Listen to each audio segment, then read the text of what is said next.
Tell us something about what the sky actually looks like from the moon, the sun, the earth, the stars, if any, and so on. The sky is deep black when viewed from the moon, as it is when viewed from cislunar space, the space between the Earth and the moon.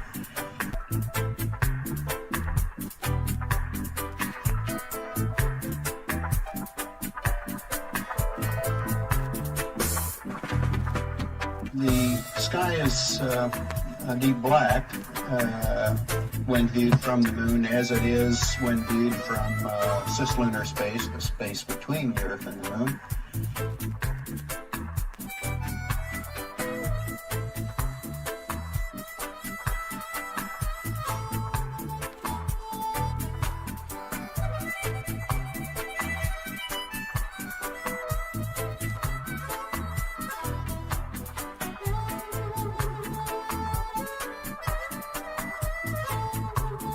Hey Chris, it's Katrina from the Royal Astronomical Society of Canada. We all say hi. Astro YYZ here. Anyway, as an amateur astronomer, I'm interested in knowing what astronomical objects can be seen from the ISS, given you have so many lights around you, lights and machines. Is there anywhere dark you can go on station where you can look out and really get dark adapted and see what's out there? Yes, sort of like a little kid leaving home. Most of our glances are back towards Mother Earth, but we do have windows that face the rest of the universe. And I spent some time looking at some actually yesterday, looking at one yesterday, and remarking on actually just your question that the sky is almost white with the light of the universe, with the uncountable number of stars. The sky is deep black. The sky is almost white with the light of the universe, with the uncountable number of stars.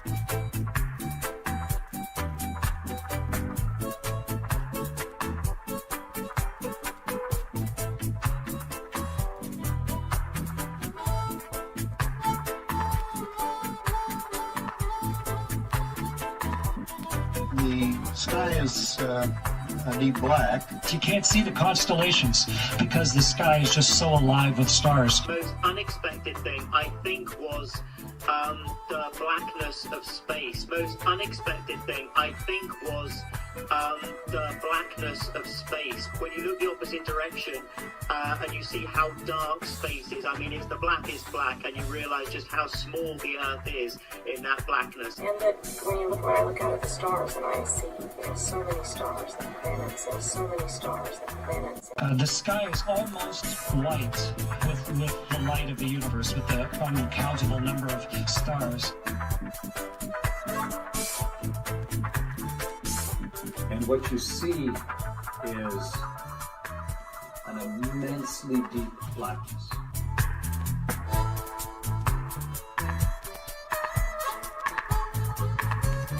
There with the world right there, and then when you look the other way, it's the whole universe, and the blackness is a palpable blackness. It's not just dark, it's forever.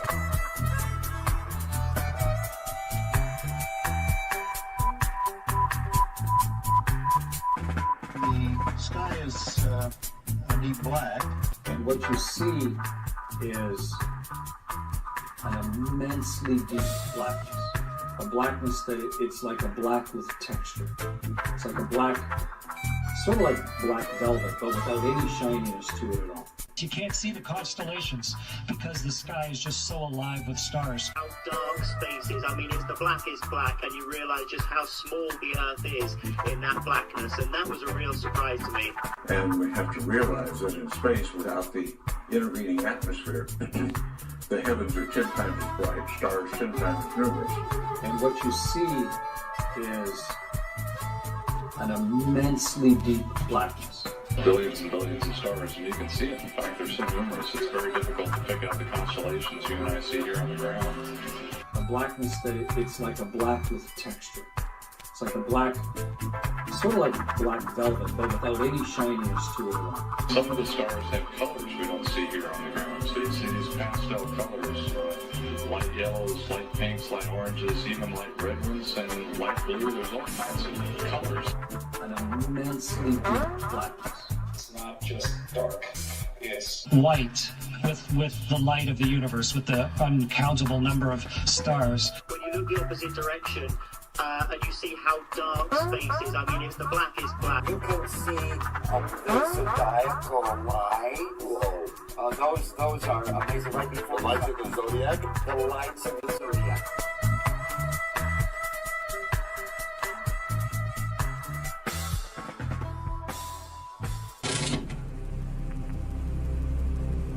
Get around it. You might have that circle right there. Oh yeah, too bad. Let me get around there. Hey. Ready? Here we go. Okay. Oh, attaboy. A little more.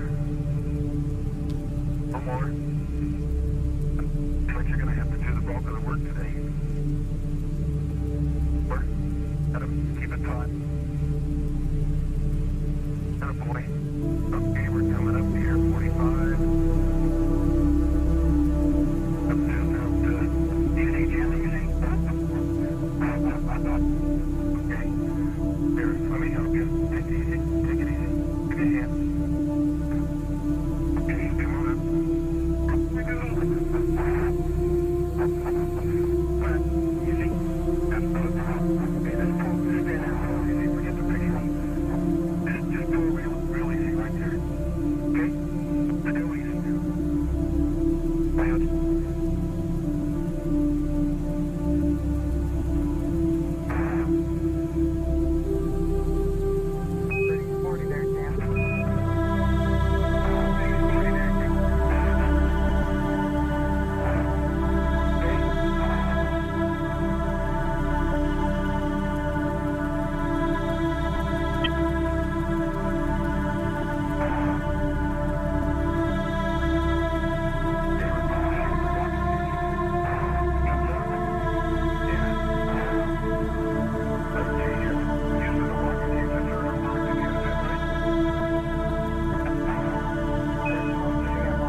You're listening to the Hour of the Time.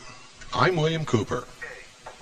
In 1/6 gravity, everything would weigh 1/6, or 16.7% of its Earth weight.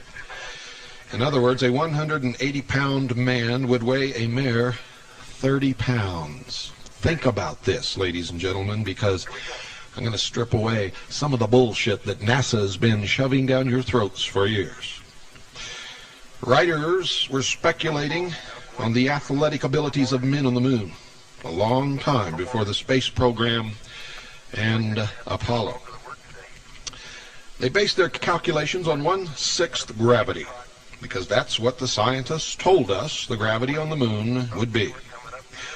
And the public was anticipating some of these spectacular athletic feats when astronauts explored the moon. Do you remember seeing any? None were ever performed, ladies and gentlemen. There just weren't any. And you say, well, they were weighted down with these big, giant, heavy suits. I got a bridge. Want to buy it? You may remember the televised pictures of astronauts moving around on the moon's surface. If so, we challenge you to recall any extraordinary feats at all. Because in all actuality, ladies and gentlemen, there were absolutely none. Zero. Zilch. Zip. Nothing. In the November 1967 issue of Science Digest, an article appeared by James R. Barrie entitled, How to Walk on the Moon. In it, Mr. Barrie predicted that men would be able to make 14-foot slow-motion leaps, perform backflips, and other gymnastics just like professionals, and be able to easily move up ladders and poles with their arms, not even having to use their feet.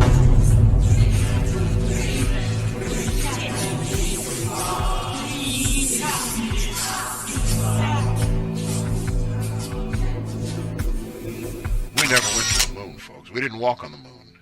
It didn't happen. It's a huge, unchanging soundstage where they just move the sand piles around a bit. This is the biggest building in the world. It's closed now. You can't get in here anymore. And I believe this is where the Apollo missions were filmed. Now, I'm showing you sound stages in Hollywood, and I'm showing you the stages that are inside this building. As we watch it get built here, you'll see that it's constructed just like a sound stage in Hollywood or any place else they build sound stages. It's exactly the same. Now, they can call it a vehicle assembly building. They can call it whatever they want to. Look at how huge and massive this building is. Biggest building in the world, folks. And they want to tell us that just vehicles were assembled inside this building and nothing else really went on here. Plenty of room to build any planet they want to on the inside. Mars, you name it. Any planet in the world, any planet in the solar system could be duplicated inside a building so vast and so huge. Miles of building, pretty much square mileage, and it's amazing. And here's some fake space people to prove it. Here's some actors, folks, to prove to us that NASA is real and that NASA's missions really count. I think Scotty's ashes even were sent up on a mission. You know, the sad thing about it shows how inept NASA really is. Yeah, his ashes were sent up on a mission. That was a space shuttle mission that failed, and the ashes supposedly plummeted back to the Earth, and they went and found them in a field somewhere and sent them back. Some crap like that. But, they couldn't even put Scotty into space. They couldn't even put a fake astronaut into space. And once again here, I'm mixing the movie astronauts with the supposedly real astronauts. That's one of the rocket boosters that came down. And the whole world is in on this, folks. This is not just an American thing. This is not just an American issue. The whole world is involved in covering up the fact that we never really put a man on the moon.